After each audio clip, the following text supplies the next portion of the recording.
Good morning. I've got a question for you. Would you allow a complete stranger to control your life? Think about that just a second. Now, I'm sure that immediately you're probably saying, no, that absolutely wouldn't happen. But let me just say this. To permit politics to dictate your relationship is to give strangers who care nothing about you more power than they deserve. We are just coming off of our midterm elections, and I have been shocked and I'm talking to the Christian community, that in the Christian community, how many Facebook fights and Twitter wars and Instagram arguments and Snapchat squabbles that we have all been, either we've read it or we've been a part of it or we have created it, when it just comes to politics. I never thought when I started pastoring on this side of it that anything like that would ever be an issue. But it has certainly been an issue in the Christian community, more now than ever before. I think that it's probably not a good thing to talk about politics among friends, but this is what I have seen over the years, just over the last 5 or 6 years, that it is literally people that we don't even know we have allowed to come into our homes, into our lives, and have separated you and I from our friends, from our church friends.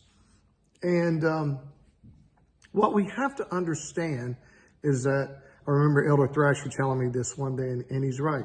He goes, Pastor, don't ever tell people not to vote because there was a heavy price paid so that everyone could. So that's, of course, not what I'm saying.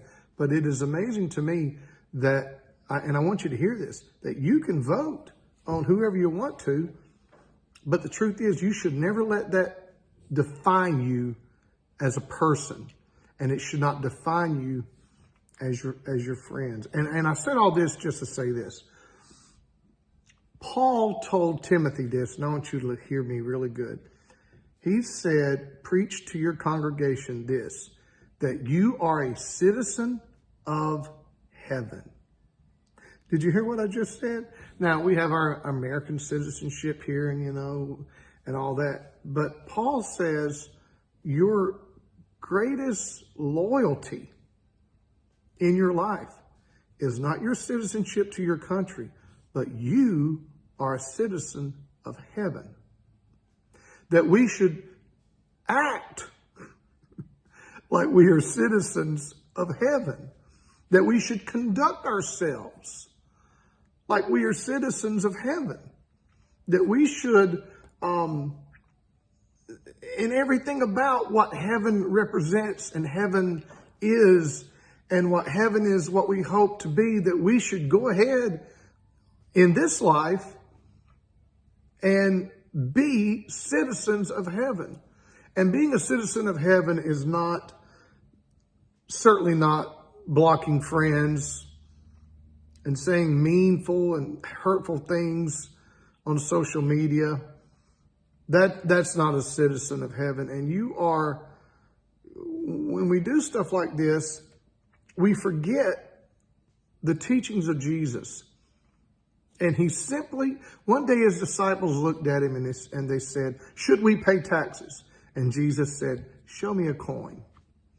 And they showed him a coin, and he says, basically, whose picture is on this coin? And they said, Caesar's. And you know what he said? Render unto Caesar that which is Caesar, and unto God that which is God. You know what he was really saying, though? Don't let these two worlds collide.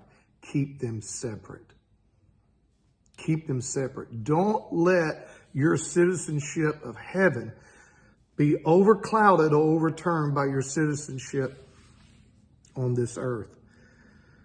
It's amazing to me the things that I've seen over the last few days, and I've seen people that I've heard that they've said that they've actually blocked their friends because they didn't want to see their. I tell you what, instead of spending your time blocking your friends, how about blocking all of these text messages and phone calls to the political ads, to all these political ads? I promise you that would make you more happy. God bless you. I'll see you next Sunday.